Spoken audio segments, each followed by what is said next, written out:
I'm not as young as I used to be, which means I can't treat my body the way I once did. In fact, last year's medical checkup didn't turn out the best, so I decided I needed to change things up and start eating healthier. One of the ways I do that is by making smoothies. But smoothie shop prices can be pretty high, and making them at home always seemed like a pain. You gotta pull the blender out, find the right attachments, set everything up, and then cleaning everything is annoying, making it difficult to quickly whip up a breakfast smoothie in the morning. That's why I'm glad to tell you about the BlendJet 2 portable blender.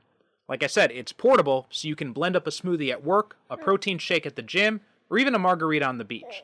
It's small enough to fit in a cup holder, but powerful enough to blast through tough ingredients like ice and frozen fruit with ease. BlendJet 2 is whisper quiet, so you can make your morning smoothie without waking up the whole house. That's especially important to me because I wake up before the rest of my family, and once my kids are up, my morning work routine is pretty much shot to hell. And best of all, BlendJet 2 cleans itself. Just blend water with a drop of soap and you're good to go. BlendJet 2 has over 30 plus colors and patterns to choose from, so if you don't like one design, there's definitely one that suits your personality. So what are you waiting for? Go to blendjet.com and grab yours today. Be sure to use my promo code SuperCinemaPod12 to get 12% off your order and free 2-day shipping. No other portable blender on the market comes close to the quality, power, and innovation of the BlendJet 2. They guarantee you'll love it or your money back. Blend anytime, anywhere with the BlendJet 2 portable blender.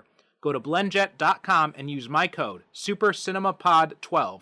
That's SuperCinemaPod and the numbers 12 to get 12% off your order and free 2-day shipping. Shop today and get the best deal ever.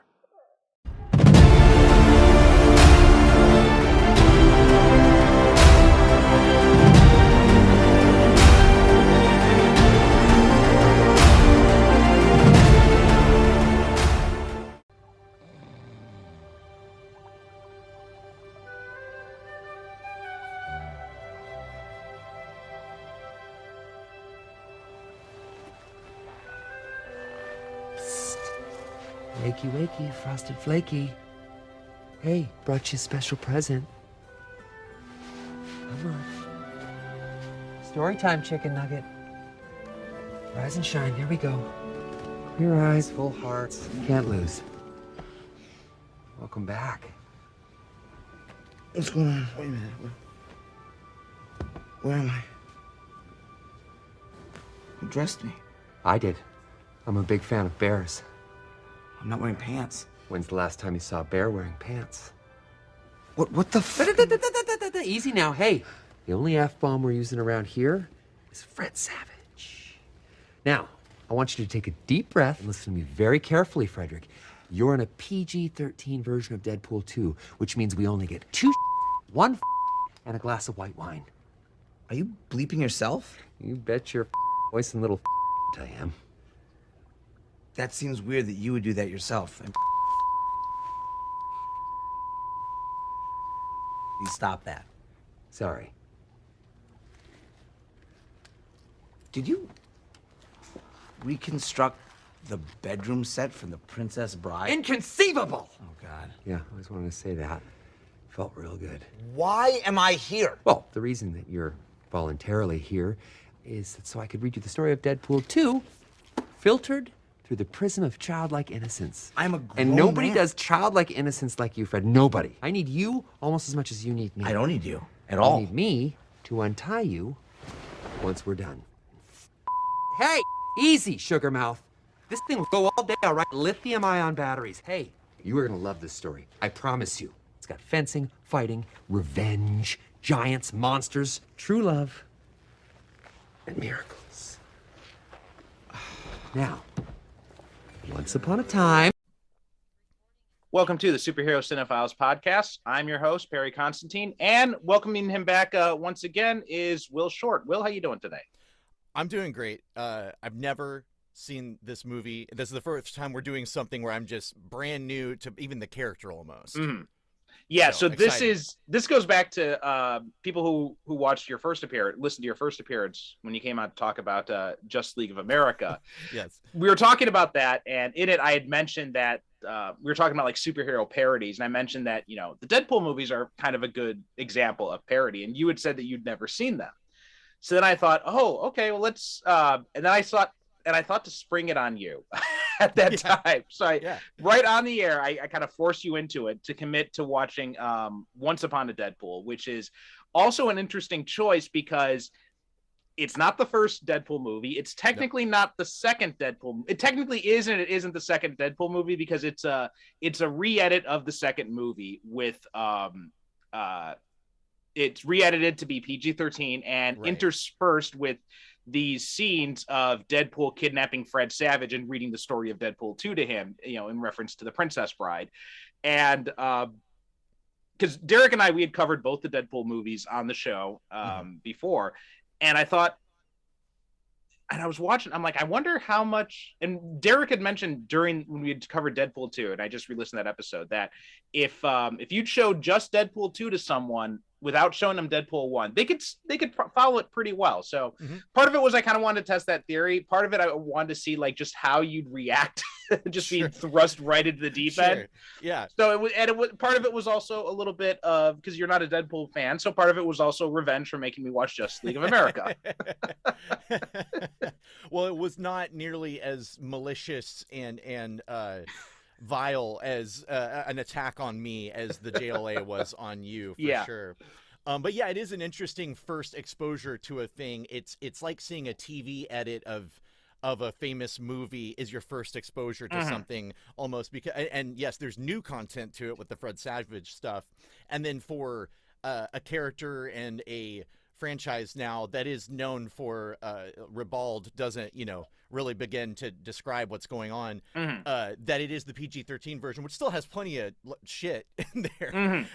It is a funny exposure to it that I'm coming at it from, like, through 3 layers of distance, I guess.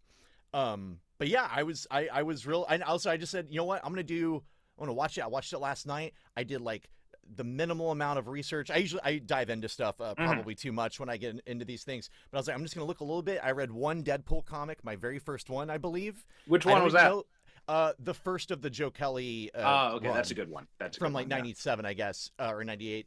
And I think that was the first Deadpool comic I'd ever read, and maybe the only like real appearance of Deadpool in a comic I've read. I've maybe seen him pop up for like a panel or two, but I don't know that I've ever seen him featured in a comic that I've read. Okay, so that was actually gonna be my first question, is like what, because I know you said you don't really have much exposure to him, but so I was gonna ask you, what exposure to the character have you had before this? And that, of course, reading him as a character, that's the experience. But you and I are around the same age, so I grew up like getting into the X-Men through the Jim Lee era and the cartoon, and that's the same era as Rob Liefeld's X-Force and and New Mutant run, which I like New Mutants as they were, less than I liked them once Rob Liefeld got on the book. But I even had like a reprint of the last New Mutants issue before they transitioned into X-Force. Like I was into that. So Deadpool was around, and I was very aware of him. I only as a character I should know and think is cool. Like I was being told that he was cool. But that's also before he was given a lot of the development that I know came over time, more like how much he joked around, and the fourth wall breaking stuff. But I really just knew him as a 90s, like, here's a great example of a 90s Marvel character. Right, All the great and not so great about that. And as I got into, that was around the time that I started to transition over to DC and get into Green Lantern and JLA and then later Vertigo stuff. So it was an easy side of Marvel to just make fun of and not even look into. And when people told me later, no, there's a great Deadpool run that, at some point I was like, okay, yeah, sure, whatever. And then clearly, regardless of what I think, he's a moneymaker for sure, and plenty of fans out there. But yeah, that was all my exposure, was very much impressions from afar. Yeah, and you're not wrong to have those impressions of the character, because that's exactly what he was pretty much up until the Joe Kelly run. Well, I guess you could also make an argument for, because Fabian Nicieza did like a few limited series before that, which are pretty decent too. But it was really the Joe Kelly run that kind of cemented him as someone being able to hold his own as a character and actually kind of became a character. Because, you look at Deadpool's first appearances, back when it was New Mutants, which Rob Liefeld basically turned it into a Teen Titans ripoff, and and Deadpool was basically a Deathstroke ripoff. So much so that I'd seen this recent Twitter exchange where someone said like, if you did a color swap on Deathstroke and it'd basically be Deadpool, and Rob Liefeld's no, that's not at all true, and the guy proved it by doing a color swap. Why does he said it's funny. It's one of those things. It's almost like a Trump thing where it's like, I don't know if you just truly believe your own BS all the time, or if you are if you've drank your own Kool-Aid, or if you are adamantly trying to deny it because you just can't face up to these things that you did. Like the things, the way that you do things. Like if someone mentions feet to this guy, I swear he's gonna be like, it's the same thing as the small hands. It's like, no, I can draw feet, no problem. Like can't handle a joke about it. It's so funny. Well, the weird thing too is it's so funny because it reminds. Do you ever see this Vanilla Ice clip from like back in the 80s where he's talking about Under Pressure, and he's like, no, we sampled it, but it's a different bass line. If you listen to it, it's like that. And he's like, that's what theirs is like, and ours is like this. And you listen, you're like, that's the exact same fucking thing. He gives it one, and he gives it one extra bass note. And what's so funny, what I love about that, it's funny because it's so easy to hate and love him in that moment, because you can see the look on his face. He knows he's pulling the wool over your eyes. Like, he's like, I'm a mischievous kid right now, and we got away with something, although he didn't. Ultimately, there was some litigation. He eventually had to, like, pay for it, Yeah. I mean, it's a sample. That's what it is. But, yeah, it is. That I can appreciate, because I'm like, okay, I know that you're conning me right now, and that's funny, and that's kind of charming. With Liefeld, I feel like, I mean, man, at least just seeing him online, it just seems like the guy just doesn't have a sense of humor about himself. Yeah. Which is one of the biggest crimes you can have, especially when you're kind of a purveyor of trash, which is less to even, like, I can see the appeal of his art. I clearly have critiques of it. Yeah. But if you could laugh at, like, isn't this crazy, the stuff that I draw? Isn't it extreme? Like, have you seen the Stan Lee, the videos from the early 90s where Stan Lee is interviewing people like Todd McFarlane and Rob Liefeld for this video series? Oh, no. Okay, well, I won't go into all of it. It's definitely worth watching. It's really great and funny because Stan Lee is roasting these guys a bit, and like him and Rob Liefeld and Todd McFarlane team up and are like designing a character based off of a Stan Lee suggestion, like in the moment. And Rob Liefeld's suggestions, all the things he wants to do, there's just no self-awareness of like, yeah, you want to give him big shoulder pads, yeah, you really want to do these pouches. Like, he's just going down a list of Rob Liefeld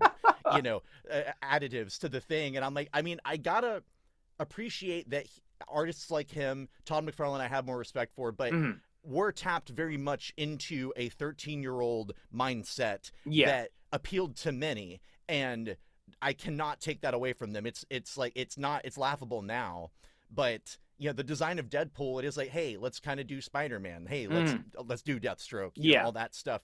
So there's that appeal. But yeah, Rob Liefeld, man, the really funny thing about Rob Liefeld is he's made all these characters, and he takes all the credit for their popularity now, discounting the fact that they only became popular after he left. That, like, I mean, because I at least amongst my friends that were into comics but didn't stick with comics, like they weren't in it for the boom of selling them, but it was like at that time in 1991 to 92 when even the kids who weren't reading Marvel Handbook or whatever were into that stuff. Deadpool and characters that were designed by these later image artists were just jumping off the page, and people just thought that they were the coolest thing ever. Cable included, all these things. And part of it was the attitude that even there wasn't really much character to them. It was just like their look, and they are all hard asses. That's really what was the appeal about them. And the appearance, the design is part of it.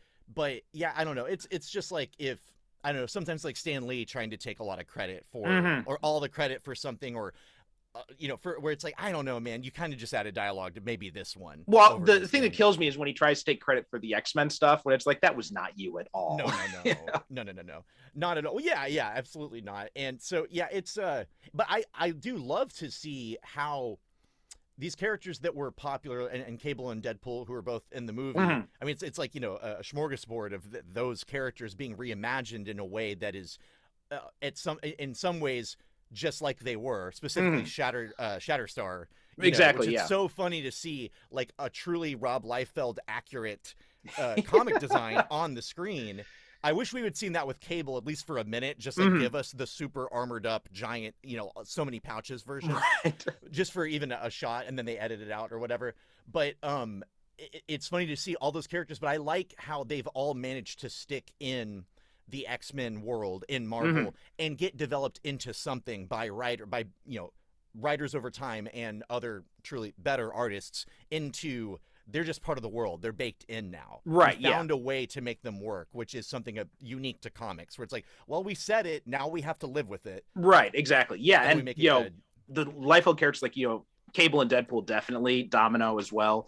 Yeah. All these, like, they were just these one note, very paper thin characters when they were introduced, and then it was like, Fabian Nicieza on Deadpool, Jeff Loeb did a lot of work on Cable, Joe Casey, Robert Weinberg, and Domino too. She had a bunch of good work done on her in the X-Force title, and then even Shatterstar. Like, I'm not sure if you ever read Peter David's second X Factor run.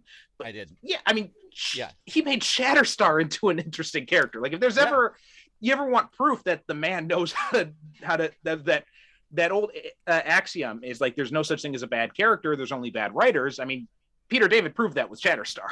Oh, totally. Yeah. I mean, he can, he that's a specialty of his, is like finding a way to make entertainment out of and enjoyable characters out of something that really probably in some cases was meant as a joke. He'll make that character into someone you care about and has a unique take on them. I love that stuff. Again, it's so comics to me, especially a Marvel thing where it's just like, here's a regrettable choice that we made to let this happen, right? Sometimes, and then that character becomes somebody's favorite, and someone takes them seriously, and they're appearing in comics 30 years later. Still. And in this case, in films that are making millions upon millions of dollars, and everyone knows who they are. So, let's jump into it. How was your experience watching Once Upon a Deadpool? So I didn't feel, I think you could, as far as the theory of you could watch this and really not be in the dark, again, I think being someone who's read a lot of comics and a lot of Marvel and been kept up with these things even from a distance when I'm not reading, I have a bit of a benefit, of being familiar. But I wasn't just like through really, like the osmosis of being a comic book fan type of thing. Exactly that, yeah. I didn't feel like way out of the loop. It was I kind of forgot that his main thing, Deadpool's main thing, is like, oh, he's a contract killer, is kind of his story generator as a way, like that's how he gets into trouble, and then we go from there.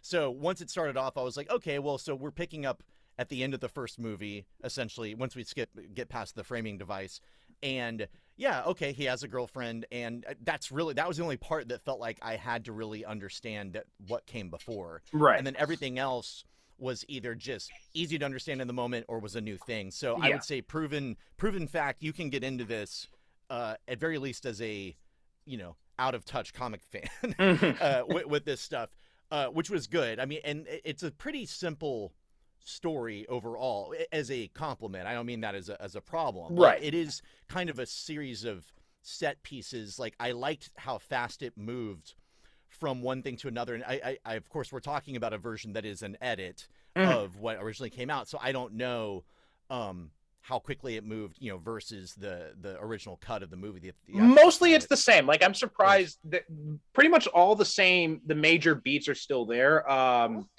It's, I mean, obviously, like when I watch this, it's funny. I've seen this movie like twice now, and what I usually do when I watch this movie is I just kind of like skim through the Deadpool 2 stuff, and I just go straight to the Fred Savage scenes, because if I want to watch Deadpool 2, I'll go watch the extended cut of Deadpool 2. I'm not going to watch this. But one of the things I think it's kind of funny because this movie was so obviously a cash grab, right? They release it at Christmas. They say we're re-releasing Deadpool 2, and we're editing it down to PG-13 because Fox had always wanted to do Deadpool in PG-13, because they were like, with the first movie too, they're like, oh, we want this to be PG-13. It's all the other X-Men movies are PG-13. R-rated superhero movies don't sell very well, and it was, fans campaign, and Ryan Reynolds too, to his credit, they campaigned hard to make sure that it got an R rating. They even did one of the one of the trailer spots of the first Deadpool movie, and again, like the marketing on these movies is brilliant. Oh yeah. But they had this one where they had Ryan Reynolds talking with someone. I think it was like one of the guys from Saved by the Bell, who's like now an entertainment reporter or something. Oh, Mario Lopez. Yeah. And they had Ryan Reynolds saying like, "Oh yeah, it's going to be PG-13 and everything," and then Deadpool appears behind him and shoots him in the back of the head. He's like, "No, it's going to be rated R." Yeah, that's. I mean, yeah, I remember seeing just over the years a lot of extra stuff that I'm like, I'm not even watching like live television, and I'm managing to see things where he's playing Deadpool, so he's all over, and yeah, it seems like they really. I mean, that's one thing that from afar I have liked seeing, is that here's somebody, Ryan Reynolds, who has really campaigned to bring this version of the character that is very much reflective of the character in the comics that people already liked to the public, and to try and stick to, I mean, I'm not the authority on accurate Deadpool-isms, but it seems that a very accurate reflection of the character, and I know that like lots of the supporting cast that we see are from the Joe Kelly comics and everything like that. So, and to strike out for the R rating would be amongst those things, and it's only brought them success as a result. And so that is it's like a grassroots thing where it's like the fans now demand that, and if they aren't already, they are now, and so you've got like everybody's on board for this, and it's cool to see that come together. Because often when an actor is that into it and trying to make things happen, it is maybe for an ego reason, or they're out of touch with what people would actually want. I will say it is interesting to read about how much.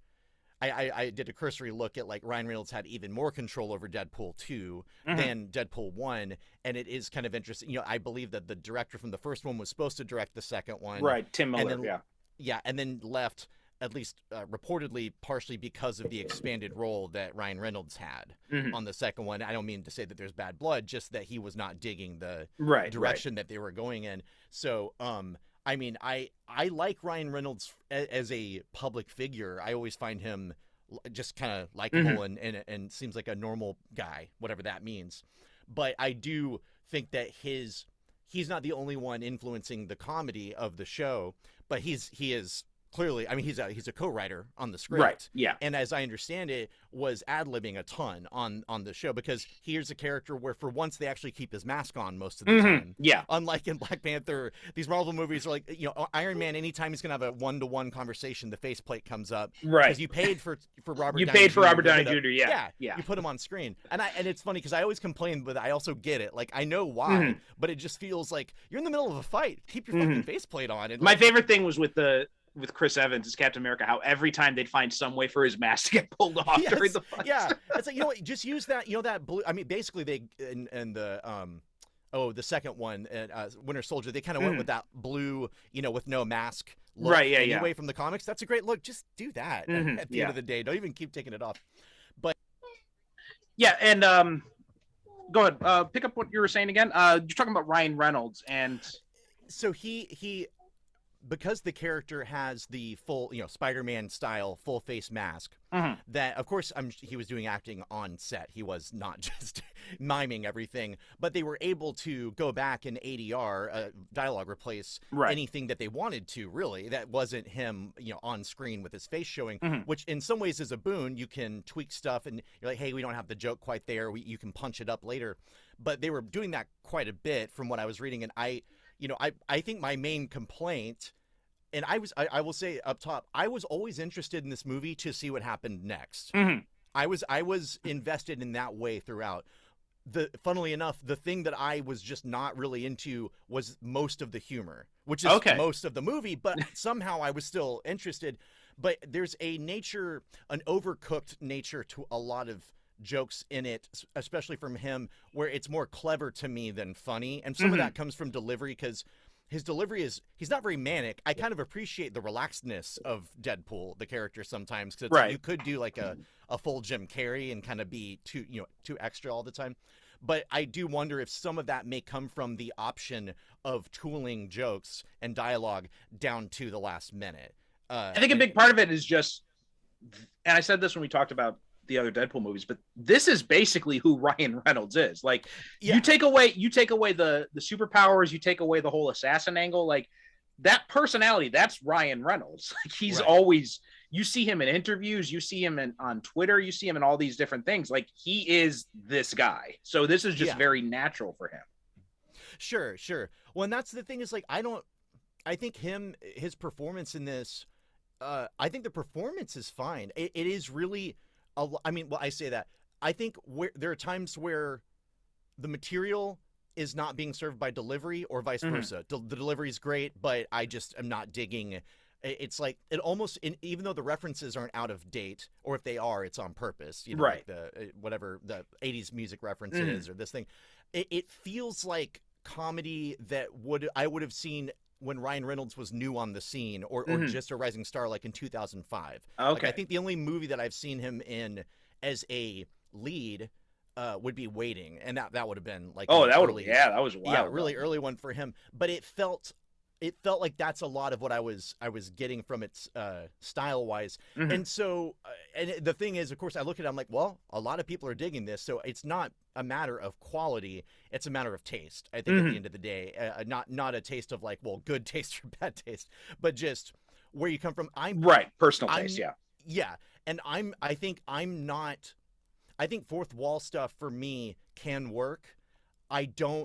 It's not my favorite kind of comedy style, and there is more on display here than that, but there's a ton of that, and some of those do work for me. Especially there are a few times where, like Fred Savage specifically, when he reacts to Cable being in the movie and has this big Marvel fan info dump about, is he the son of Cyclops and Jean Grey or Madeline Pryor and all this stuff, like that was a funny moment, and I feel like I would hope that anyone could just find that funny, but there are times where it works for me, so it's not even an across the board thing.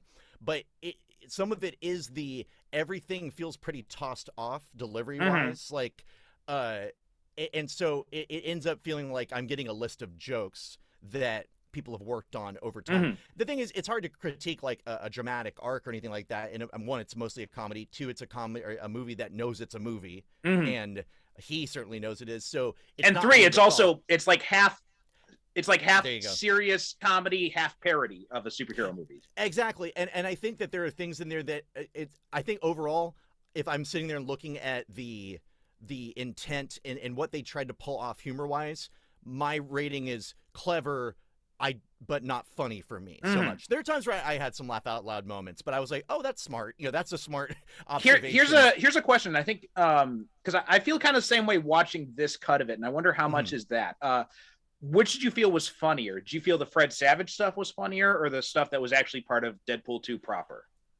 I feel like, let me see, the Fred Savage stuff, when they're just having interactions, at first I was a little worried because I just didn't really, it felt canned, and it knew it was feeling canned, but I didn't think it was delivering on humor at first for me. And then when they got to play around a little bit more, again, when there's a moment that I did find funny where between them, where Fred Savage is making fun of the fact that they're with Fox. Yeah. And there's a reaction from Deadpool where he stops and goes, we are Marvel. And it felt like his character believed that. Not only is he offended, but like he's like, but no, we are as good as that. Like, he's not even ready for this criticism. That was a funny moment for me. And they get into the whole Nickelback producing Beatles thing. That's another thing where I'm like, this is a funny observation, but this almost feels like it felt like material, not necessarily dialogue for me. But so I think overall. Speaking of, did you see I told you about the Nickelback extended thing on YouTube? No, I didn't see it. There's an extended piece of it where Deadpool just goes on this whole rant about how he's sick of all the Nickelback bashing.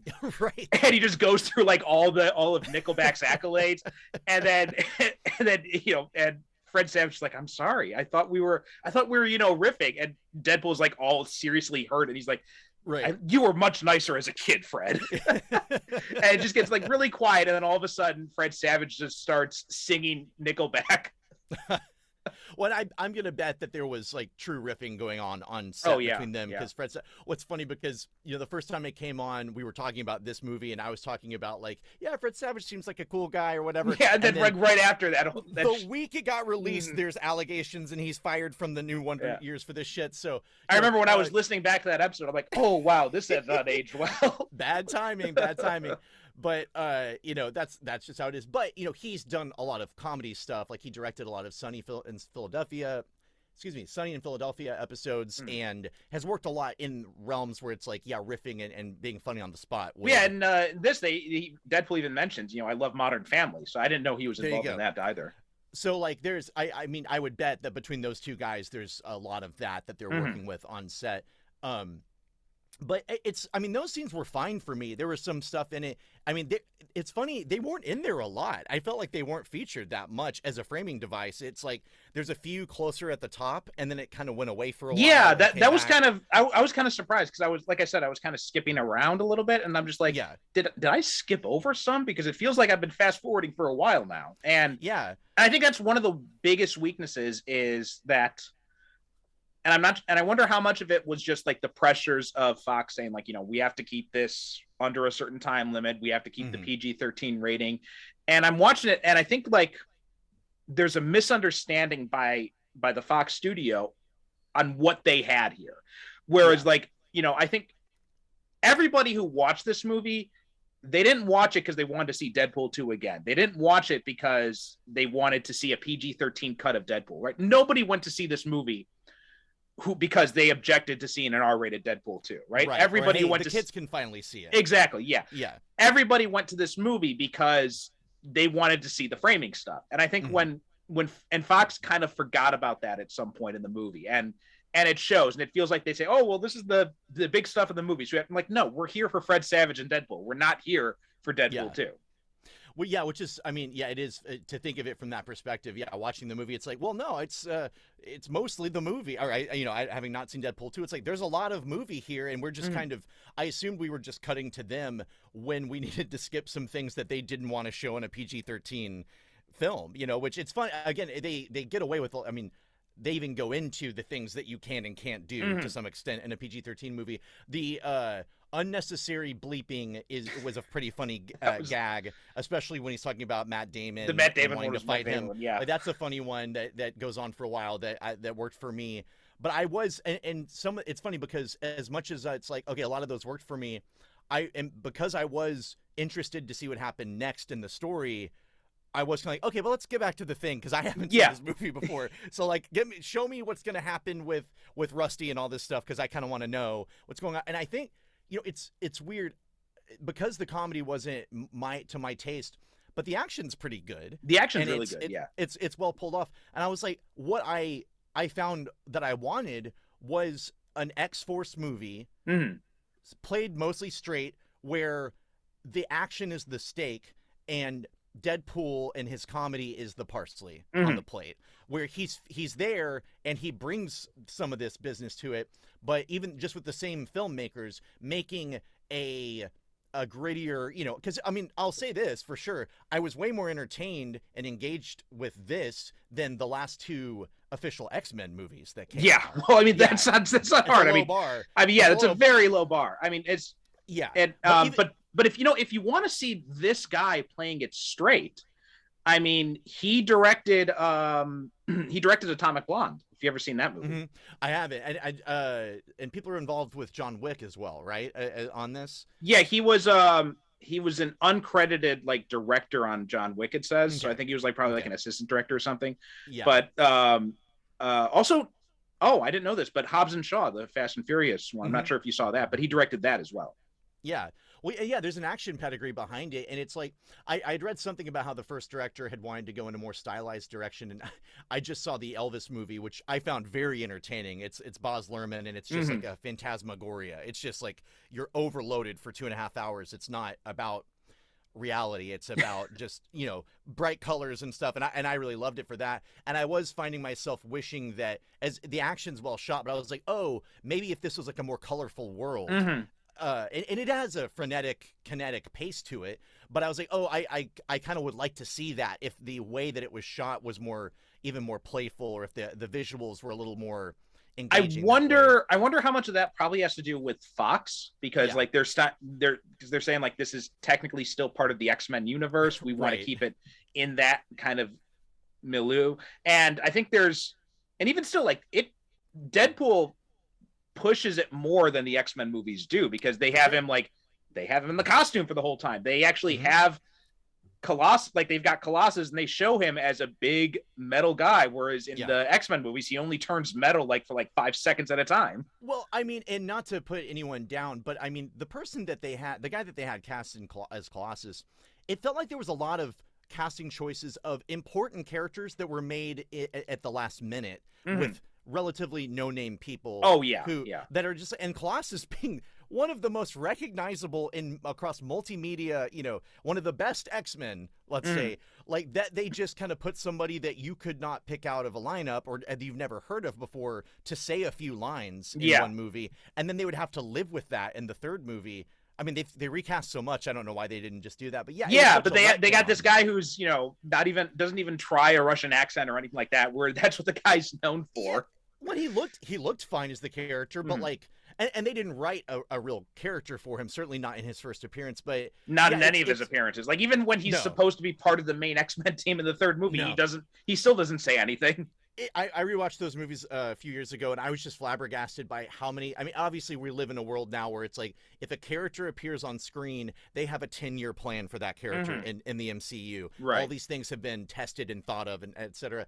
And sometimes that's not always the best thing. But they were so just by the seat of their pants throwing, hey, let's just throw Jubilee on there. Hey, let's do it again, and a different actor. Hey, let's throw Kitty Pryde in the background. Let's also throw Jubilee in here 20 years before she's supposed to be born. They are just throwing these things around just like, hey, wouldn't this, as though every movie is their last and also their first in some cases, where it's like, I don't know what I'm doing, just throw more mutants on the screen or whatever. But yeah, so Colossus was highly underserved in that. So it is really cool to see him here. Like one of the things that I saw from a distance when I saw these movies coming out, the Deadpool ones, I was like, oh, well, at least in these previews, Colossus is there. That's cool and unexpected, and he looks pretty good.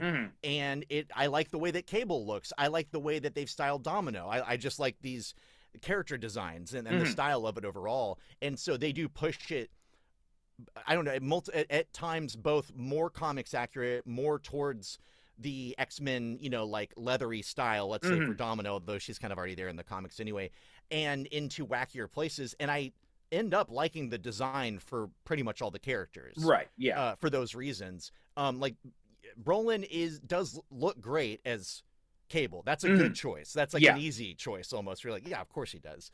But that's what I ended up wanting. The more that the team came together, with Colossus, once it got pared down to Domino and him and Colossus being the main group.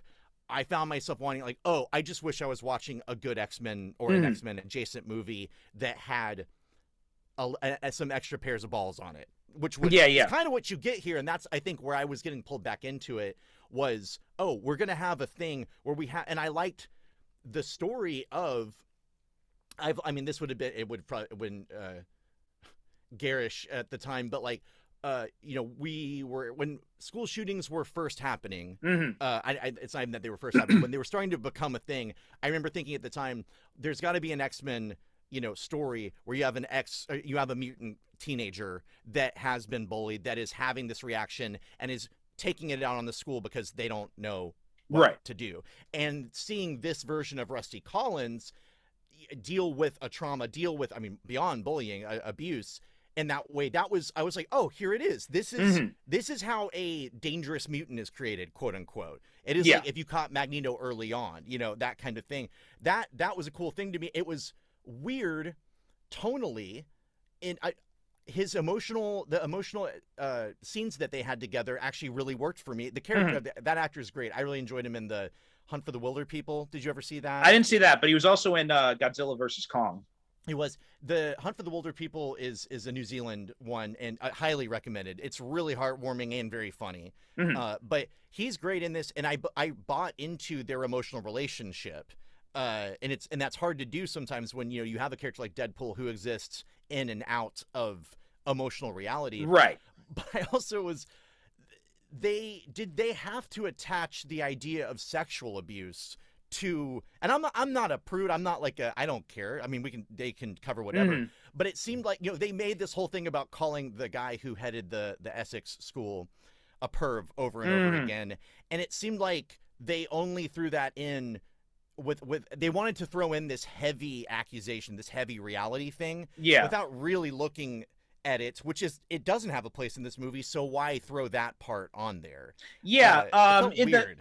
They don't really, it's the same thing in the extended cut as well. Like, they don't really touch on that. Like, it's just they show him torturing Russell. Like, they have got that, and I think the torture scene goes on for a little bit longer in the extended cut, but but that's about it. Like, it just seems like it's something it's an accusation Deadpool's throwing out because they're a creepy school. Right.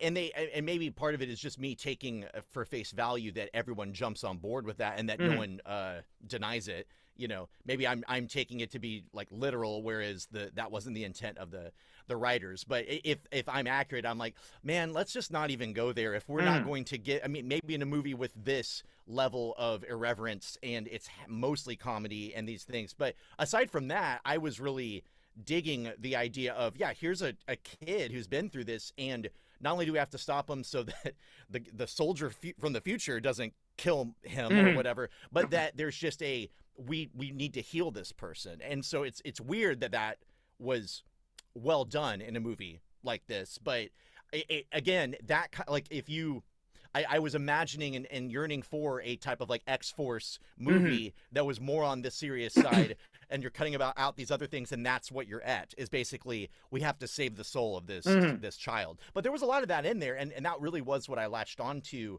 above all, I would say.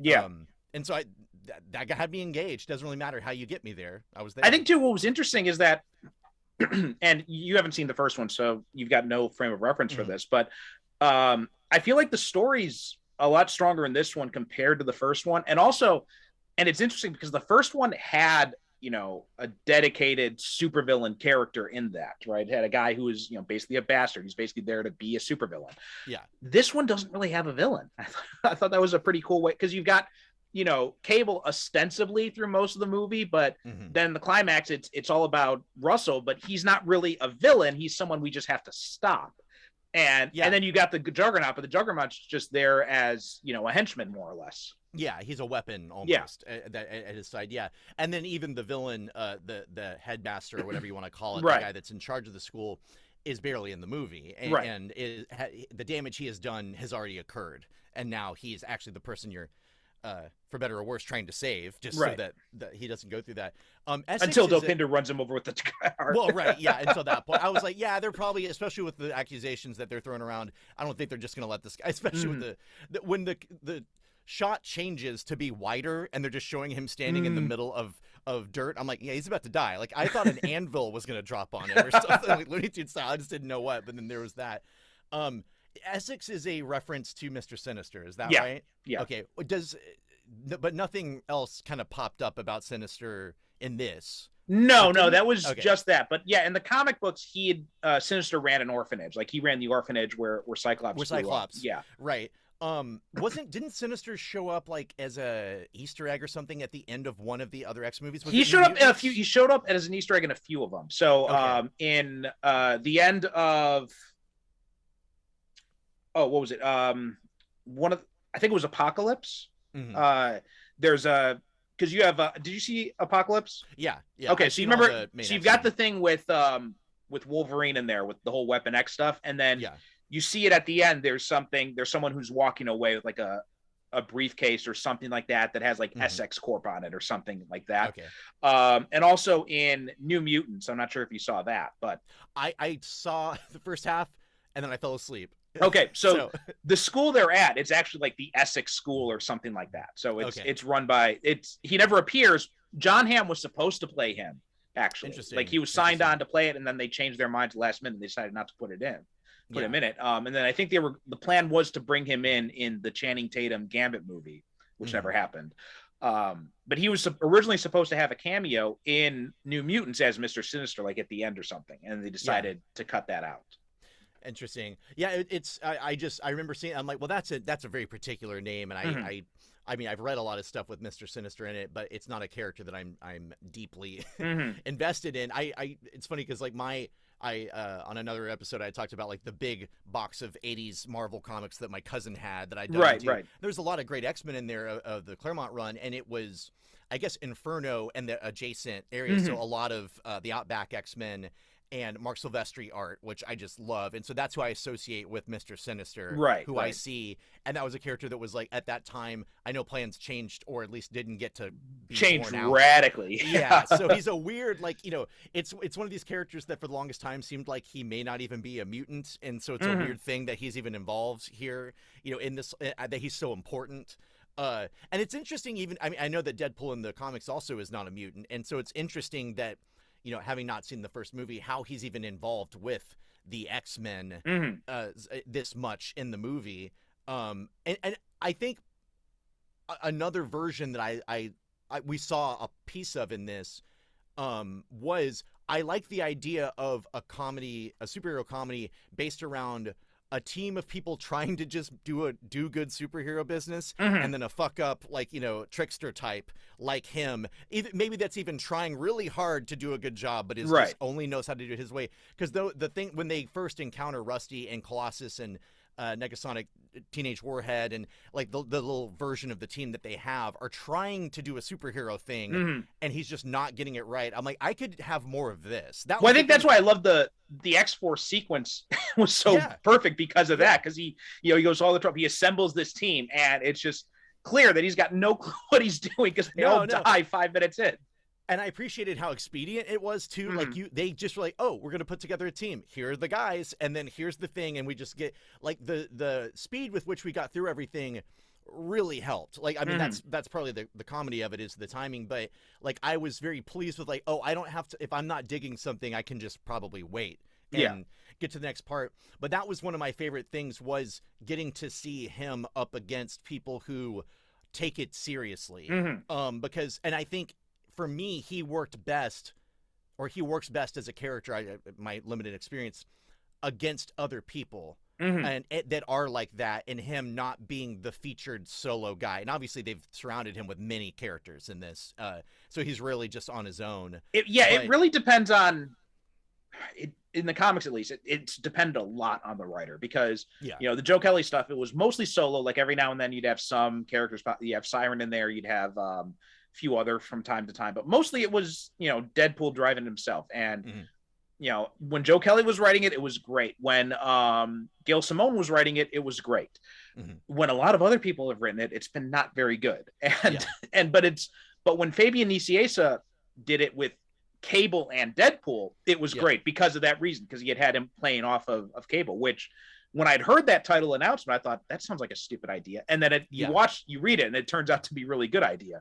Well, because you have a straight man and the Joker, basically. Right. When, in the comics, I think, at least, you know, I read the one issue of the Joe Kelly run, but, you know, you have captions at your disposal, which is still, even though VO can cover that, it's actually, they're still very, very different, because you can be much more playful in a different way with captions, and captions can be less annoying or less jarring than like straight up voiceover narration. And so even though there's some of that in the movie, you have like all the panels are being narrated and commented on internally with this internal monologue that you don't have to have other people around, because your character's interacting with you. You're the other person almost in that way as a reader, versus in the movie, if you're reliant mostly on, I mean, there's some VO stuff, and it doesn't really, I think those are the moments that I work in sound, and so I notice these types of things, but times where I can, and I could be wrong too, times where I believe that they have gone back and replaced dialogue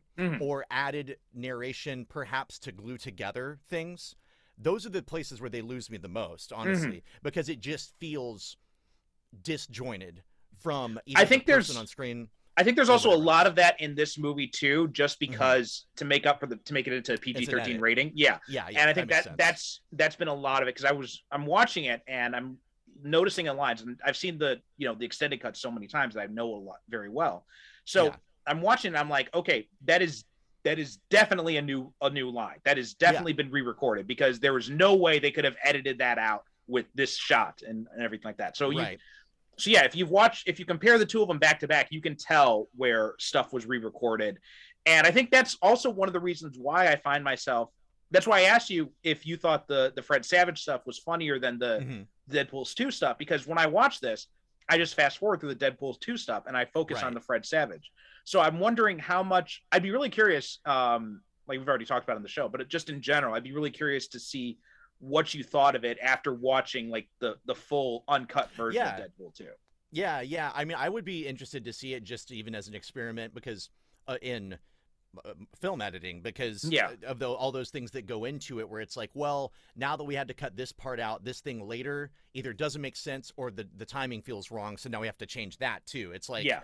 you're trying to, it's like a weird quilt of things, or it's like a timeline basically. It's like, if I change the past, I have to adjust something in the future, Right. when you're dealing with that. Yeah, I mean, I would be interested to see it for at least those reasons. Yeah, because a Yeah. lot of the humor, and I'm not sure how much you like this kind of humor too, that could also have an influence on it, but Mhm. a lot of the humor that works really well in the R-rated movies is it's very crass, it's very Yeah. vulgar type humor, and I think that's, you know, and in a lot of ways, I'm still a 13-year-old kid at heart, so I Sure, find a lot of sure. that stuff funny. So it depends on if you like that flavor of humor as well. I think would be a big part of it. So, but when you take that kind of humor and you try to sanitize it, you know, it's just like, you know, watching it on TBS or something, right? Sure, sure. It doesn't land the same way. Like when if you watch Absolutely. American Pie on like TBS, it's probably not going to be funny at all, because most of the humor in that movie comes from how crass Yeah. it is. And yeah, there are certain movies that you're like, why did you even don't do this? This Right. is not even the same movie anymore. Well, yeah, and I'd be interested to see it because I certainly have no issue with crassness. I mean, that's the thing. It's like at the end of the day, some of the things that I would complain about in a comedy, let's say one like this or Deadpool 2, the actual one. It's like, oh no, I want to hear the dick jokes. I want to hear the fist up the ass joke. That's all fine. I don't, just that it exists and says those things is not funny for me. There's more to it than that for me. Right. And I think a thing that was missing from, or I say missing, there's nothing wrong with what's there. I think things that I like, when I say character based, I guess I mean interactions and seeing weird people interact with each other. That's one of that's where a lot of comedy comes out for me. And because not everybody in the movie, but a lot of people, let's say if you take TJ Miller's character, Weasel, and Deadpool, they have similar ways of delivering lines. Right. Most of the stuff is like flat and matter of fact and a little sarcastic, but it is like, we're just delivering funny things to each other and we're not going to make a big deal out of it. But that also draws attention to it because I'm going to say something ridiculous in a normal way. And it gets really samey, and I don't feel like I have an idea of the person's character, and therefore it's two people throwing jokes at each other versus, you know, you put like, I mean, the Deadpool and Colossus are a good that's a funny thrown together thing, because you have a Colossus that honestly in my mind could be even sweeter and warmer, because that's how I think of Peter. Like that's a fun throw together because it is two very different mindsets and ways of interacting with the world that highlight the funny things about each other, the goody two shoes and that won't give up on this other person. That's a very funny thing. So I mean, that's just a personal preference thing, but like, and if dick jokes come out of that, that's great. I love it. Yeah. Take it to the limit. But that's the thing that I felt like was limiting. I'm like, most the characters that aren't working for me or the moments that aren't working for me often aren't because they're not based in even a thin layer of, in my mind, a thin layer of reality, of emotional reality between these people. And again, that is difficult to do in a movie where the layer between the audience and the character and the knowledge of it being a film is constantly ripping and being repaired all the time. Yeah. You know, so that's difficult to do. And the emotional moments, not just with Rusty, but even with Vanessa, in the kind of the afterlife thing that they keep doing. I liked that effect where it's kind of like you go underwater and you pierce this veil of it looks like a Doctor Strange effect almost. And the moment that they share when he thinks he has died at the end, and he sees her and he actually it doesn't have his burns or anything anymore. Like, I cared about these two characters, so I don't even have a horse in this race or a dog in the race or whatever. Like, I've not seen the first movie, but I'm like, well, their interaction, this is just good acting and they do have chemistry and I do care about this. So kudos to them for that. 'Cause I don't even have a history with these Yeah, characters. one of the things that's really interesting about Ryan Reynolds, and I made a comment about this when we talked about Deadpool 2, is when I think about him and I think about all the movies I've seen him in, I can't think of a time when he has not had good chemistry with his co-stars. Like, he's just a guy who seems to get along and work well with everybody. Like, you see him in this, like the chemistry between him and Marina Baccarin, chemistry between him and Josh Brolin or Zazie Beetz or TJ Miller to an extent, but even like in other stuff. Like recently I'd seen my wife was watching The Proposal the other night with Sandra Bullock. That's another one. They've got great chemistry together. Or Definitely Maybe, this movie he did with Dakota Fanning, I think it was, back in the like almost 20 years ago now. Like another one where it's just like he's got great chemistry with just like this little girl, and he works so well with all these different actors, and it really makes these relationships work so much better in these movies. Like even in like him with Shioli Katsuna in this, right? Yukio, right? Their cute little relationship. And even though Ryan Reynolds is, and one of the criticisms of him is that he's always basically just playing himself in a lot of these movies. But I think that's why the relationships that he has feel so real, because it feels like a different relationship with each person. Like the way he interacts with Yukio is very different from the way he interacts with, NTW, and even and with similar types of characters. Like you've also got Colossus and Cable, who are both the straight man type, but he interacts very differently with both of them. Well, yeah, when you're inhabiting a character that you're basically living in the world, but your character persona is very close to who you are, you don't have to put much thought into how you would react to a person. Right. I mean, and acting is not thinking. That's not really what you're supposed to do. But it would be maybe more of a challenge, or you would have to really get into the mindset and the skin of a different person who's very different from you to get to those more natural reactions of different people, because that is the facets of who we are when we are with who we're with. That's what makes us people. It's like, hey, I'm different on Mike than I am with my dog, or right, yeah. All these things are, yeah, and that's the thing is he definitely, and I've seen him in Waiting. I've seen clips of him in Blade 3 or whatever. Yeah, that was probably the only one. And that wasn't even because of him. It was just because that was a shit situation for everybody. And then in this now, and then interviews and stuff, like he has a lot of charisma. And he has, at least on-screen confidence. I know that I was reading that he deals with anxiety and stuff, and that's part of why he likes the Deadpool persona, because he's behind a mask and he can kind of be himself, but be projected onto something else. But he's a movie star, and there are movie stars that are also great actors, like that can portray all kinds of different characters, and you believe them. But they're also just people who we want to see on screen, and they just hold our attention and our focus, and we emote and we follow them across the screen, even in some cases where they're not particularly great actors. I mean, Arnold Schwarzenegger is not a known good actor. That's not how we portray him. But I've found him, compelling in movies just as a person to watch on screen. And that's an old example. I mean, Tom Cruise is an easy one, not to put down his acting, but he's usually pretty Tom Cruise-y. I think it's Tom Cruise, and also George Clooney I'd put in this category too, where they're good actors. They can act when they want to, but a lot of times they just want to do, they're put into these roles where we just want to see, we just like Tom Cruise, we just like George Clooney, so that's just what we want to see.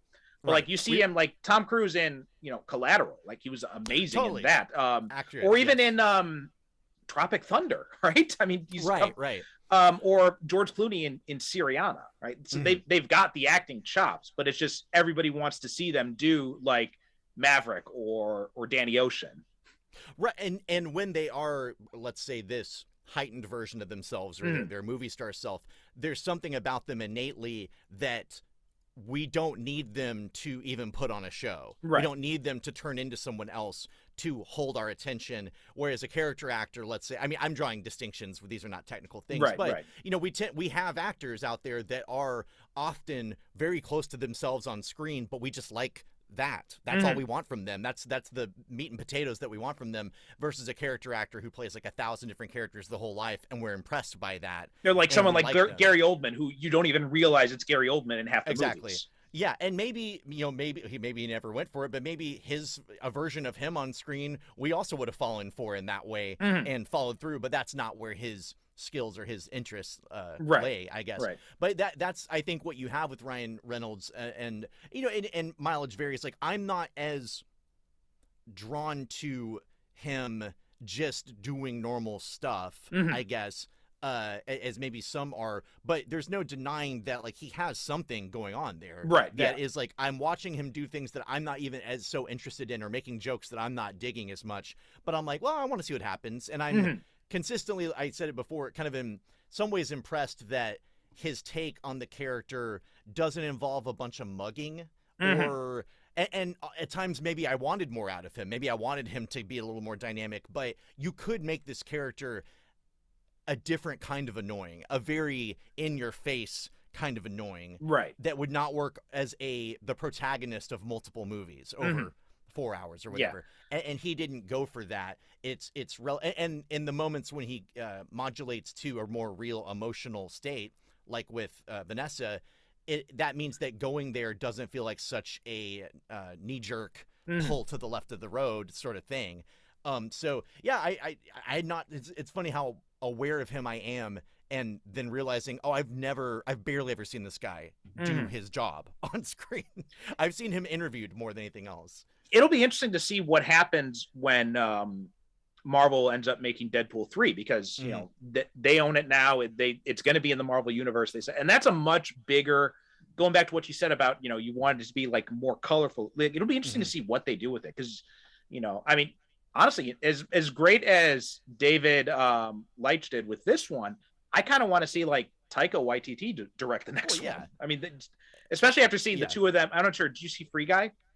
No, I didn't. Okay, so the two of them in Free Guy, they were great in that movie, just because like both of them were allowed to just like really kind of push things, and that's like this big colorful world they created in that movie. And so yeah, I mean, like seeing Taika Waititi direct a Deadpool movie and maybe even star in it, and because you know people forget they were in Green Lantern together too. They had pretty good chemistry in that.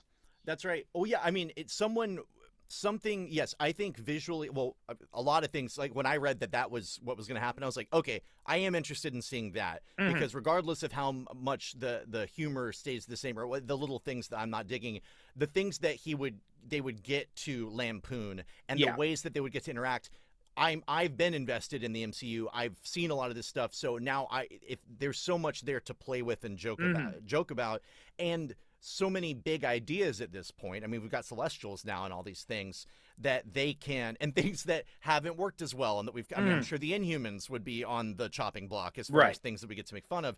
So there's a lot that you could really like throwing him into a 4-color world, because it does seem like Marvel is slowly pushing into that. Away from the Fox-ish. I mean, Iron Man. If you watch Iron Man, it is still more cartoony than 2008's Iron Man. Right. It's more cartoony than the X-Men, but it is more grounded. It's much more grounded. Yeah. Like, and then if you look at Kirby, you look at something like, you know, the previews for Love and Thunder, which we're about, 2 weeks away from. Like it's night and day differences between the two. Hyper stylized, and some of that's a change in just what in tastes of the public as well, and how films are being made. And then of course Marvel, just moving into concepts that require that kind of thing. I mean, I not to relitigate Eternals, because you've already covered that on the podcast, but that is a concept that I think would be maybe better served, having seen the dramatic, take it seriously version, maybe a wilder, more fun version, that's closer to Kirby on screen. Maybe that would be more fun if this concept even works for the Marvel universe. Right. And when you get into things that big and that, like space magic, basically, this stuff, I think the light approach, the half serious, half not approach, and the stylized thing works. So I would love to see. I mean, I think that's why Ragnarok worked so well, and why Eternals didn't. I think because Ragnarok basically just kind of embraced the fact that, hey, this is a lot of crazy bullshit, and we're just going to lean into that. And whereas Eternals kept trying to do it reminded me a lot of a Zack Snyder movie in that way, in the DC movies, because it's like we're going to take all this like space magic stuff and we're trying to ground it in the real world. And like those two things don't really work. You're talking about space magic. It literally should not be grounded. Yeah. Well, and also setting it explicitly in a world where we've already got all these other things going on. I mean, not to say that you can't mix them up, but if it had been a one-off project that was set in its own world, I might approach it differently with a different mindset than thinking, oh, but you're also in the world of Captain America and this thing and this thing and this thing. Yeah, I'm looking for. Well, also, I think there's a feeling, and I don't mean to apply intent to the director of Eternals because I don't think this was her intent, but the feeling versus, let's say, Ragnarok. Ragnarok basically feels like this is how it's always been. Comics are crazy. There's no apology here. We're having fun at its expense sometimes, but it's almost like, oh yeah, this party has been going on in the background the whole time. That's how they treat a lot of the space stuff. Eternals felt like, guys, we promise this is serious adult stuff. Don't run away. It's going to be complicated, but you're going to like it.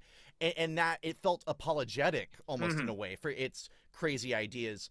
In its tone and everything, like, please take this seriously. This is serious stuff. So I think that, you know, I'm enjoying and certainly the trailer for Love and Thunder. I'm like, yeah, give me Russell Crowe as a big fat Zeus and blowing by. I mean, it's all the more fun for it. Yeah. One of the things I like about what Once Upon a Deadpool did too is just like how willing they were to just kind of make fun of themselves with this. Like, I mean, Fred Savage is merciless in his criticism.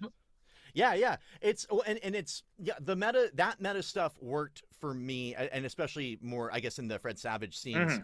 That stuff was good. It worked for me, and it felt like, I mean, some of it's inside baseball, but I don't know what it was that worked for. I mean, maybe it's because I'm coming from a background of knowing about. I think it's the thing. Like, it's so inside baseball, right? These jokes are so inside, which is why I keep saying, like, I don't think Fox really knew what they had here, because I think they were just like, we want to do a PG-13 version of Deadpool 2, and Ryan Reynolds said to him, okay, we'll do a PG-13 version of Deadpool 2, but you have to give us some money, do some extra scenes. Yeah. And I think they kind of just did this Fred Savage stuff without anyone at Fox really knowing about it.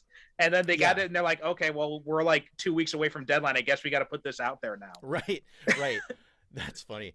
Well, yeah, and it's there's a number of jokes like that, even outside of the Fred Savage stuff, like the X-Men being behind the closed door or closing the door slowly so that Deadpool doesn't see them. That was very unexpected and very funny. I think it's that they were shooting. Were they shooting Dark Phoenix? They were shooting Dark Phoenix at the same time. Yeah, so they had filmed the two different separately, and they just kind of like green screened it in. Yeah, but that was awesome because you actually are using the toys, the actual, not just talking about it, but you actually get to use. Right, and you're giving a little joke, like they're there, they just don't want to see Deadpool. They don't want to interact with this shit. Yeah, Colossus is the only one nice enough to interact with you on this level. Like he's and you know, I didn't look. I don't know. I guess given his role in the movie, it was just right. But like, I love Colossus so much. He just in my heart is such a lovable character that I was like, oh, I just want him to be even sweeter, even warmer, and I want to see him featured more. So hopefully in the future, someday we'll just get. You should also check out the first Deadpool movie because there's some more stuff with him in there as well. Yeah. Well, he looked really. It's funny. I'm of two minds of how he looks. On one hand, he does look really great. Like he looks like a statue come to life. Right. But maybe that's what it would look like. Who knows if that's what it would look like if a person turned into organic metal. But also, it made him less human in the, and I guess because did we ever see him as a human? No, he doesn't. Okay. Yeah. I think part of the reasons too is because they had two different actors playing him. You had the guy who was doing the CGI motion capture, and then you had Stefan Kapisik who was doing the voice acting. That's right. Oh, and that's pretty common for these things. So that would make sense. But I really love that character in the comics. So, and I have my own, in my head how he should be, and he was very close to that. But I wanted more of him. But like some of the other, I'm trying to think of what some of the I liked them in the jail. I was hoping for in the prison, I guess. I was hoping for like something where a lot of the collars came off, and we got like even a moment of just like free for all mutant prison break where everybody's throwing powers around. Like I really thought we were going for that, and I know that's a big budget thing. Probably it was still a great sequence. Right. It was still really good. But I'm trying to think of the stuff that I was particular. Oh. There was a joke early on. It was so dumb, but it reminds me of old Simpsons stuff where it's like something in the background that like I did pause and go back. Where Deadpool goes to, is it Blind Al? Is that her name? Yeah. Okay, he goes to her house or her apartment and is trying to like quietly get guns and cocaine out of something in her floor. Oh, that was a joke from the first movie, because Yeah. he makes this comment when he's leaving and he's about to go, to the final battle, which he's likely going to die in. And he tells Al, he's like, there's a whole lot of cocaine buried in the house right next to the cure for blindness. And you think he's just making a joke, and they have it in this movie. There you go. Well, so the thing, not seeing that, it felt like just a funny, not a non sequitur, but like a blink and you'll miss it type of background joke, where he's feeling around in the floor looking for that, and you just see the cure for blindness written on something, and that was so just blunt and basic. I really thought it was fun. But the stuff at the end with the time travel stuff, that was really funny. All the and the thing I had already known, because I remember reading at the time, like, oh, the incredible, post-credit sequence, so funny, and I'd read about it, so it wasn't a surprise. But I did laugh out loud at the Green Lantern script, just because he goes like, "You made it, buddy." He's reading and then he just gets shot from behind, and there's an extended, the uncut version has an extended version of it. It does. Like, okay. Ryan Reynolds has like a hole in his head and everything. Yeah, and he even has this kind of conversation with Hugh Jackman when he goes back to kill himself in X-Men Origins. Well, and that, I haven't seen that. I knew that he was in it and that it was not what anyone wanted at the time. But like, I was like, oh shit, who's this guy without a mouth? Oh god, there's been a lot of that going around. Yeah. Between Black Bolt and then like thinking of the Matrix and everything. We really loved that effect.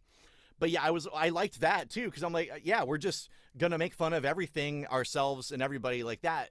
That attitude I'm on board for, and I thought those were all very funny.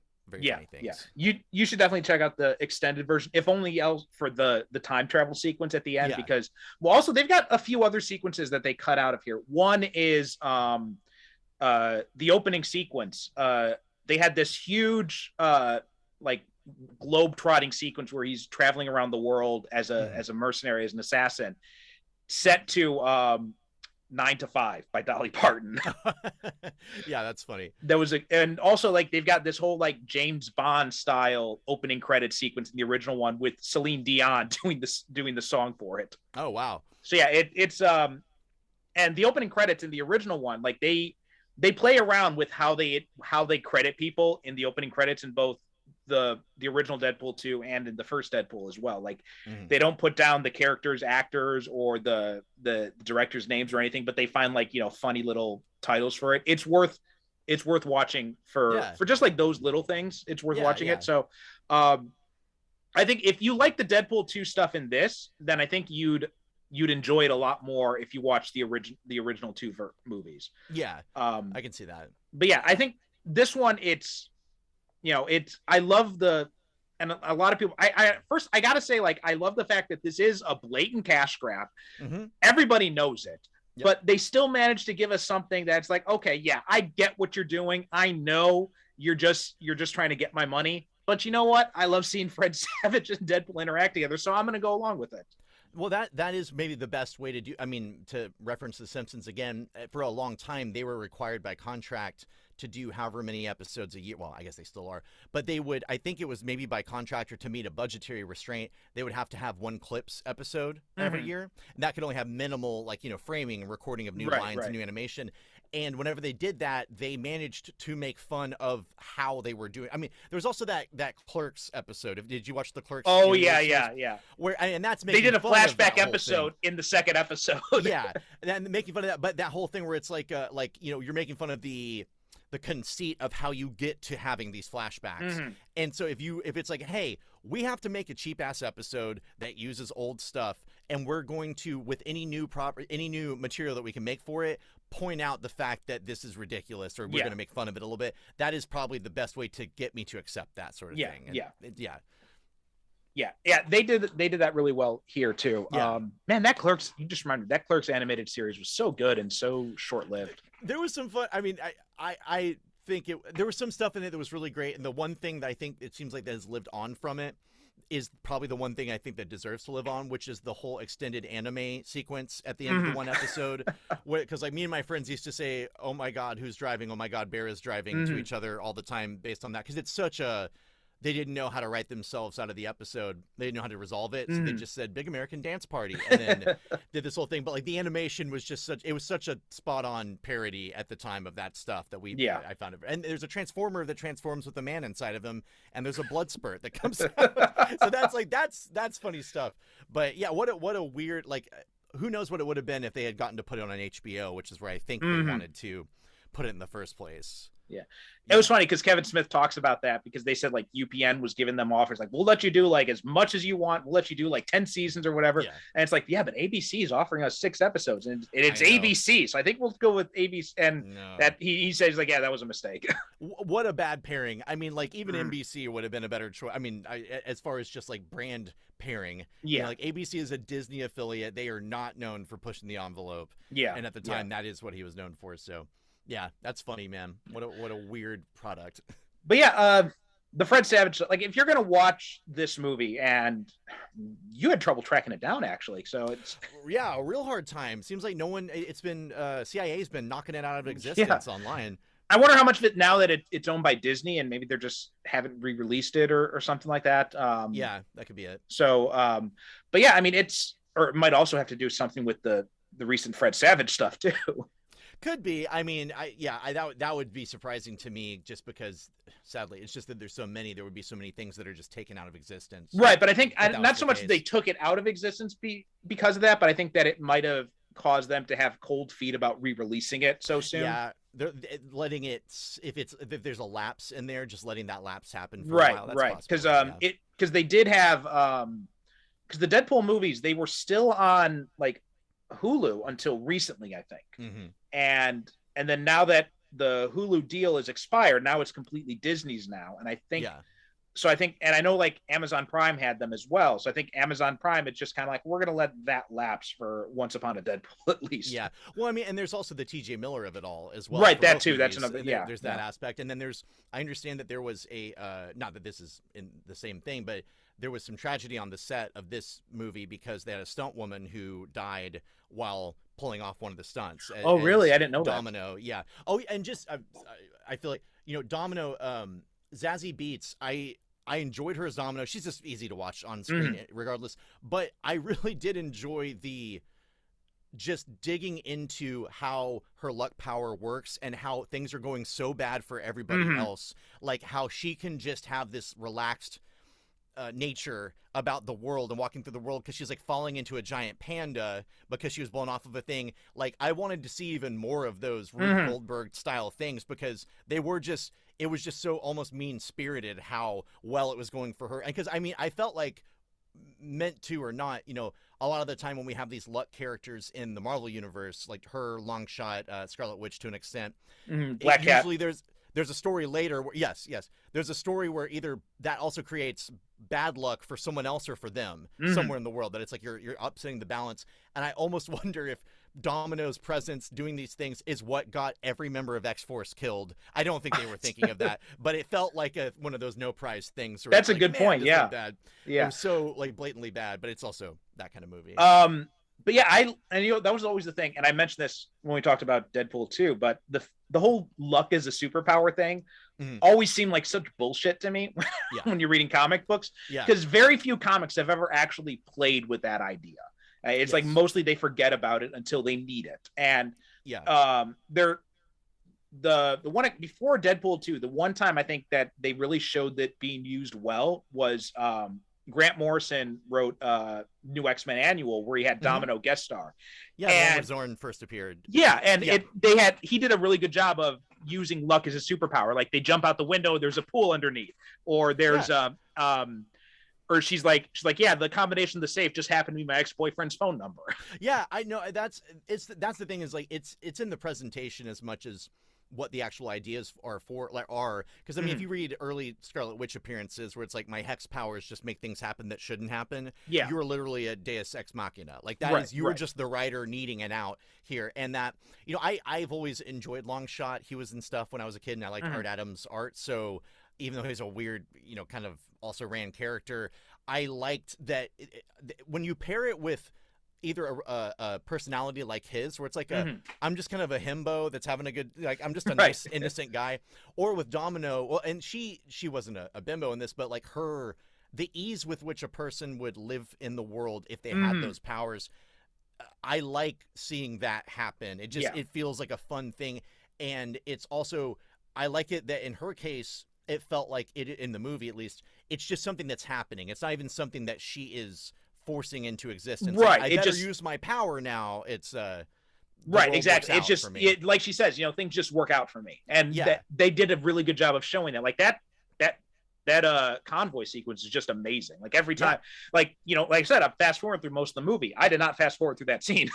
No, that's all, because it is just good action, and it's funny, and it's well choreographed. Like the way that it comes together at the end, it reminds me of almost like a Seinfeld or an improv, like a Herald, which is where the things that have been set up at the top all come together Right. in some way, and probably a lot of scenes can fit that role. But this felt like that whole scene where she ends up on the panda and all these other bad things are happening.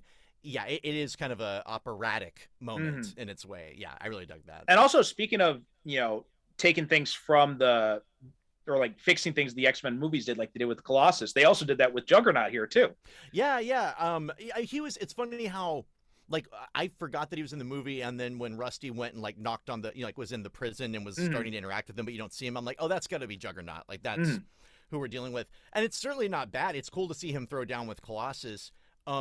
Like, I guess the Juggernaut often, if you're not giving him a good character, deep dive, then all you can really do is he's just a force of nature that you release on the thing. So it was cool to see him doing Juggernaut stuff, I guess. I do like it when he's an asshole, and I don't mean the way that he was in Days of, or whatever, Last Stand. Yeah. I that was not, I mean, I'm fine with him being a jerk. I think that's part of, he is a bully. I mean, it's the perfect bully. But like him just kind of getting to do this thing here was like, okay, cool. It's cool that he's here. Yeah, And then he throws down with Colossus. And that there's a lot more. Because Ryan Reynolds did the voice for Juggernaut. I'd seen that. And he's got some extra jokes in the extended version, like even one where they go to a store to get some new clothes and they had nothing for Juggernaut. Yeah, it's good. It's funny how Juggernaut, like, in other media, certainly like in the movies, we all just accept that it makes a lot more sense for him to not be Mystic and just be a mutant. Although it also sets up the issue of, so Charles Xavier's stepbrother also happens to be a mutant. Like, it's not his biological, unless they change that in something, but it's like, if you change it to be more realistic, quote unquote, to make him a mutant, it's simpler and cleaner. But you're also creating so wait, these two people who aren't related and then their parents just got together, they both happen to be mutants. It takes that away again. Yeah, in a weird way. Which is why, so if you're doing it, I think when they bring it into the MCU, you could actually do the Mystic thing, because now they've got that background for it. You could, but in these movies, it makes more sense for him to just be a mutant. And I would argue just make him his brother. I mean, this is litigating something that doesn't have to be, but I'm like, let's just simplify a little bit here. Like, because Stan Lee or whoever threw this out at that moment in 1969 or something, like, maybe we can clean it up a little bit 40, 50, 60 years later. Right. Simplify. Okay. But I think that's really all I wanted to really say about Once Upon a Deadpool. I think the main draw for me is still the Fred Savage stuff. And like, I just love the scenes, especially at the beginning when they have got like these extended sequences of the two of them, are really what my favorite parts about it. And then when we see things like the I want to fight Matt Damon thing. Yeah, that was fun. And that was a fun thing, and also Deadpool's line about how Matt Damon, he's like, how'd you get these guys in this movie? He's like, same way I got you in. He's like Matt Damon, Brad Pitt, and Celine Dion are locked up in my basement still. Right. Well, it's funny because now I know that Brad Pitt makes that very, very brief appearance as was it Vanisher or was it? Yeah. So that ultimately paid off in a way. I'm like, oh, that's what he was talking about. But the Celine Dion, I guess because she's not in this version, I'm like, oh, that's just a funny reference to a person. There is she did I think the song plays over the credits, but the end credits. Okay. But it's the main credits in the original version, and there's also, she even shot a music video for it with Deadpool. Fun. Yeah, it's worth watching that too. There's totally last thing. It's so small, but I always like it when this is always funny to me. When you have the semi-operatic scoring that goes with like a dramatic, like a big fight, and it's like. And and they have the moment with the Juggernaut where I don't know what they're saying, but they're like Juggernaut, Juggernaut, like they just it's great things on screen. Yeah, they say like you can't stop him. He's the Juggernaut. Yeah, that was fun. And the operatic ones by here, because they're like saying, "Oh, holy shit balls." There you go. See, I couldn't hear every aspect of it, but I was like, okay, I like it when you can play with that stuff. That's good. Yeah, that was I'm glad they kept that in too, because I was worried that they would edit that down, but I guess you're okay with saying shit now in PG-13 as much as you want. Yeah, you get so many of them, I guess. I mean, it's so funny and stupid how that whole thing gets figured. Yeah. There was a documentary a while ago that I watched that was really interesting, and I don't even remember the name. But are you talking about This Film Is Not Yet Rated? That's the one. Yeah, that was a great movie. It goes into all that stuff where it's like, yeah, this is like a lot of these institutions, big and small, a lot of horse shit, and a lot of people who shouldn't be in charge of these things making decisions for lots of other people. Yeah. Well, I think they mentioned. I'm not sure if they said it in this movie but they said like, it's still like in the UK, it's the same rating as Deadpool 2. yeah, of course. Well, it also makes sense on one hand. Why? Because it's like, well, I mean, I don't know everything that was cut out, but it's like, what is maybe more, not even damaging, but like, what might you want to limit your children's exposure to? Jokes about sexual abuse or a fist up the ass joke or something like I don't maybe both maybe no whatever, but it's like certain things being or a naked breast or people punching through each other, and getting shot. It's really down to the individual. Well, to show you one of them, like the scene at the end where Colossus grabs the wire and he shoves it into Juggernaut. Yeah. In the original one, he pulls down his pants and shoves it up his ass. But I guess like a CGI ass is taking things too far. There are things that you just can't do. There's a guy talking about there's a show called Love on Netflix, and we for a while were having more movies where like dicks are on screen. We're just that's part of the humor now, and we're kind of pushing it. It's like, let's show less women and just push those out there. And he said, well, we need to have a scene where we have an erect penis on screen. That's going to push even further. And Netflix was like, that just makes it porn. You can't do that. If that happens, it's like the same body part in a different state of blood letting or whatever. It's like that turns it into X-rated, and you just can't do that. No, not going to happen. It's so. Well, also, in This Film Was Not Yet Rated, I think Maria Bello, she was talking about her scene in one of these movies she did where she does a sex scene. She has an orgasm, and they objected to it because the censors objected to it because she has an orgasm. Yeah, it's so. I mean, it's. I guess because it's like a love scene of just two pretty people just rubbing against each other in a general sense and hugging and kissing. We can deal with that, but if you bring the orgasm into it, but it's specifically the female orgasm. Well, it's specifically the female one. Yeah, there's the misogynist thing, but it's like if people are coming, then it's like we got a whole different ballpark here. Even if you just see faces. Yeah, and man, there's also Kevin Bacon did a video on YouTube where he's like challenging people to show more dicks on screen. Go for it. And he had this one. He's like, "Hey Marvel, I got a villain for you." He's like, "I've got an Infinity Stone on my cock." Well, there's a show I would suggest on HBO Max called Minx. That's a lot of fun. It's mostly comedy, but there's like they if there's a dick budget for them, they spent it in the first episode. Like there was like 12 or 15 or whatever. But it's aside from all that, also it's cool they did that. It's just a fun show, but they are pushing for more dicks on screens, as we all should be. Yeah, that's a good note to end it on. Yeah, I was gonna say that's the end. That's the button. Okay, well, you want to tell people where they can find you? Yeah, I am at Will Short. Haha, is that right? Yes, I think that's right. Yeah. Okay, at Will Short Haha on Twitter. But the main thing you should check out is Days Past Tooncast. That is a podcast that I co-host. We have adult conversations about yesterday's animations, meaning old cartoons, usually Saturday morning types. We have adult conversations about them. That means cussing, the kind of things you might see in a Deadpool movie. And you can find us just about anywhere you would find podcasts. If you want to find us online, you can go to dptooncast.com, and dptooncast is also our social media handle. Okay, great. And if you're a Patreon subscriber, you can also listen to the companion podcast for this, and where Will has been our first guest on that. He came on to talk about Avengers Under Siege. Although by the time you listen to this episode, that's been like months ago. So Yeah, right. I'm so far ahead of the schedule with the Man. regular show, and like I've got like nothing scheduled for the Patreon show. Yeah, So I got to get on yeah. that. There you All right. go. But yeah, superherocinephiles.com is our website. Super Cinema Pod on Twitter and Instagram. And again, you sign up for the Patreon show, you get the companion book club podcast, and you also get these episodes a week in advance. Thanks so much for listening, and we'll talk to you next time. If you enjoyed the Superhero Cinephiles, then you'll also love my companion podcast, the Superhero Cinephiles Book Club. All my Patreon subscribers get access to this exclusive podcast where I review superhero comics and graphic novels. Not sure what comics you want to read next or what you should dive into? I've got you covered on that. I'll be doing reviews, recommendations, and also talking to you about useful entry points if you're interested in reading some comics but don't know where you should start. Plus, you'll get access to all episodes of the main show a week before everyone else. On all of this for as little as just $1 a month. All you have to do is go to patreon.com/supercinemapod and you can sign up at any subscription amount to get started. Thanks so much for your support, and please don't forget to rate and review us on Apple Podcasts or wherever you get your podcasts.